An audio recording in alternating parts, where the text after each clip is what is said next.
Hello, everybody. Welcome back to Horror Trans. I am Stephanie Bree. I am a transgender woman, and I talk about all things horror. And today we're tackling another Stephen King flick.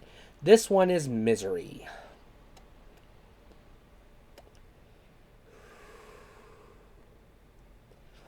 I was hesitant to talk about this movie for two reasons. Reason number one, I'm going to get this out of the way. This is not a horror movie.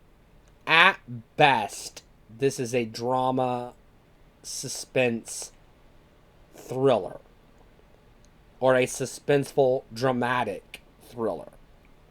This movie, while it is Stephen King, has more in common with an Alfred Hitchcock film than it does a traditional horror movie. So that's the first reason I didn't want to talk about this movie. The second reason I did not want to talk about this movie is I have a very complicated and rocky relationship with my ultra conservative parents. Taking a look at me, you can tell they're not a fan of me, I'm not a fan of them. And this was one of my dad's favorite movies, and he forced me to watch it on multiple fucking occasions. So I have a personal animosity towards this movie. But I have read the book. I read it when I was in 5th grade, I think. 4th or 5th grade. I can't remember specifically. But it was either 4th or 5th grade. And the reason why I say I can't remember 100% is because I lived out in the country in a trailer park. In the country, not in city limits. Nowhere near a town. And so I took a bus to school. And I took a bus to one school for 4th grade and a different bus to a different school for 5th grade. And all I remember is reading this on the bus. And I don't remember which school I was heading towards on that bus.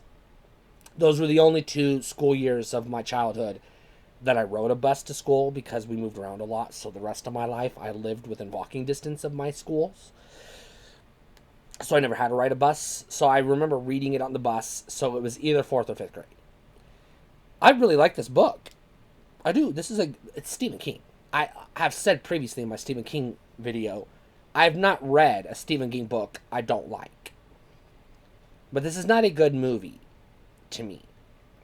Now let's push aside my personal animosity and let's try to be subjective, right? Or is it objective? Let's just try to be fair and impartial. I was a journalist. I studied journalism in school. So, as an impartial observer of this movie, I recognize that it has elements of a good picture.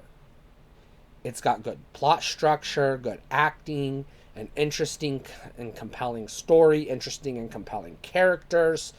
So, as a film student in college, I can appreciate this film as a piece of cinema. That's not enough for me to recommend a movie. That's not enough for me to enjoy a movie, and that's not enough for me to like a movie.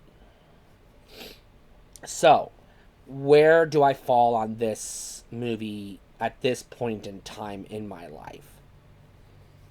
This, to me, is a Rent. And the reason why I say that is because it's not even a horror movie. It's barely a thriller. It's almost scary, but nowhere near as scary as the book.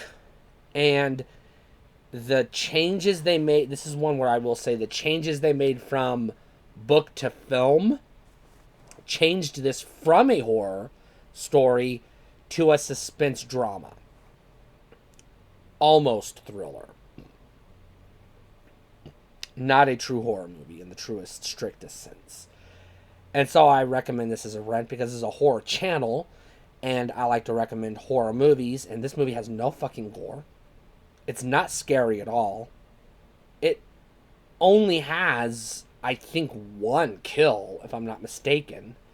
I haven't seen this movie since I was a kid, and I have no intentions of ever watching it again. And as a writer who has written and published suspense thrillers and horror novels and who is writing a horror novel now, this movie does turn me off because of the whole fan culture, the whole obsessive fan trope that makes me hesitant to watch this movie because, I have been targeted by not necessarily obsessive fans, but obsessive anti fans, we'll say haters, and they have tried to make my life miserable, to which I don't let them, but I have been targeted by those people. And because of that, I recognize that as a writer, the story in this movie is a realistic danger to writers. As an aside, when I was an assistant producer at my first TV station I worked at, I had been stalked by my co-hosts or my hosts. I was the assistant producer. I was producing a TV show, a talk show, and I had two hosts. And one of my co-hosts of the show had a stalker, and her stalker started stalking me to get to her. And as a journalist, as a news reporter in the public eye, I had people who attempted to stalk me in that regards as well. So I have a familiarity with being a public figure who has stalkers interested in me. So for that aspect, this movie doesn't appeal to me. It's a turnoff to me because I have no interest in reliving that experience. And that's what this movie is to me, a bad experience. And so I do not recommend this movie.